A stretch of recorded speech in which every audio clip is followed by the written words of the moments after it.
UK की राजनीति में परसेप्शन और इथिक्स का बहुत बड़ा महत्व होता है। यहाँ अगर किसी नेता पर कोई गंभीर नैतिक सवाल उठता है तो उसे अक्सर इस्तीफा देना पड़ता है, जैसे कि हमने 2022 में देखा था, बोरिस जॉनसन के मामले में देखा गया था। वर्तमान में लेबर पार्टी के प्रधानमंत्री कीर स्टारमर की इसी तरह भारी दबाव सामने आ रहा है।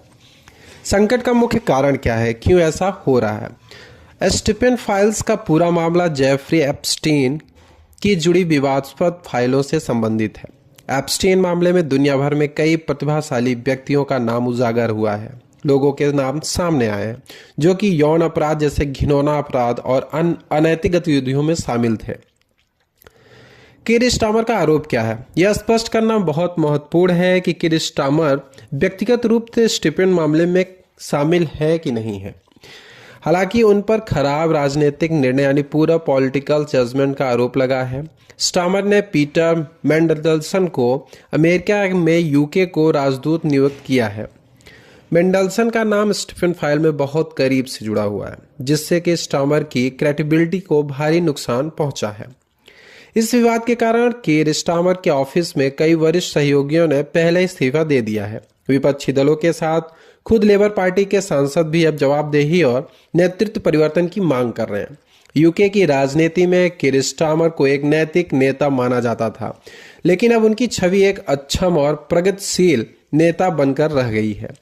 यूके के संसदीय प्रणाली में यदि प्रधानमंत्री इस्तीफा देते हैं तो सत्ताधारी दल बिना आम चुनाव कराए अपना नया नेता चुन सकता है।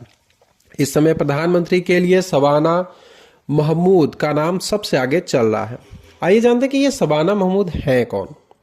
वह एक ब्रिटिश पाकिस्तानी परिवार से हैं जो कि वर्तमान में यूके के होम सेक्रेटरी हैं, जो कि ब्रिटेन की सबसे शक्तिशाली पदों में से एक होता है।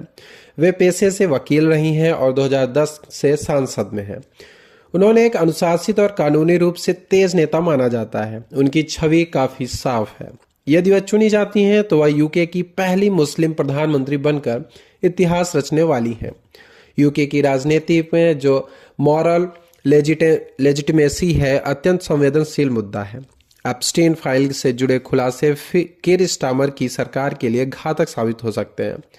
अब यह पूरी तरह लेबर पार्टी के आंतरिक अनुशासन और फैसले पर डिपेंड करता है कि वो क्या फैसला लेते हैं कि स्टारमर अपने पद पर बने रहेंगे या शबाना महमूद को रूप में उनको नए प्रधानमंत्री के रूप में नेतृत्व मिलेगा, जो कि पहली मुस्लिम प्रधानमंत्री बनकर इतिहास रचने को